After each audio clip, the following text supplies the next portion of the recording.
avons pensé que c'était nécessaire pour nous d'échanger sur la question de la décentralisation, spécialement pour la République démocratique du Congo. Et comme chacun de nous peut le constater, c'est depuis 2006 que les Congolais ont choisi comme forme de gestion de l'État la décentralisation. Et c'est sur base de ça, après 2006 jusqu'à aujourd'hui, je crois qu'il y a plus d'une décennie qui vient de passer, et nous nous interrogeons sur l'évolution de cette décentralisation. Voilà pourquoi nous avons pensé que c'était nécessaire que nous puissions échanger là-dessus, afin que les organisations de la société civile que nous sommes et les autres participants de voir comment nous pouvons améliorer ou influencer la chose publique, spécialement sur la question de la décentralisation. Voilà un peu la question. Alors, nous avons eu à organiser des activités dans la province du Congo central. Madame Massanga, qui est au milieu de nous, peut l'attester. Et en 2020, on a fait un constat que la décentralisation en République démocratique du Congo était grippée et que le rôle de la société civile était nécessaire pour voir comment influencer la gestion de la chose publique pour que la décentralisation puisse avancer. Voilà un peu, et avec les cadres de concertation, avec Dani Singoma, on a commencé des réflexions déjà en République démocratique du Congo.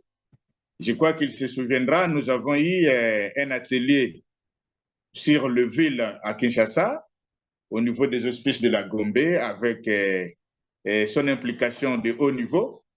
Et à l'issue de ça, il s'est dégagé que c'était nécessaire de faire valoir cette thématique au niveau de la décentralisation pour que cette question soit mise sur la table et qu'on puisse en parler. En dehors de ça, nous avons eu le deuxième forum de ville en République démocratique dans le Congo central qui s'est tenu l'année passée.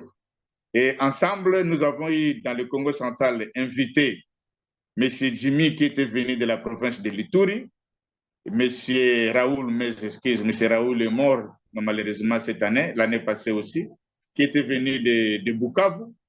Nous avons invité le président des cadres de concertation du Kasaï central, ils étaient dans le Congo central, et nous avons invité une bonne partie des administrateurs du territoire et des villes, ainsi que des chefs de secteur, pour qu'on puisse discuter sur les problèmes de la décentralisation.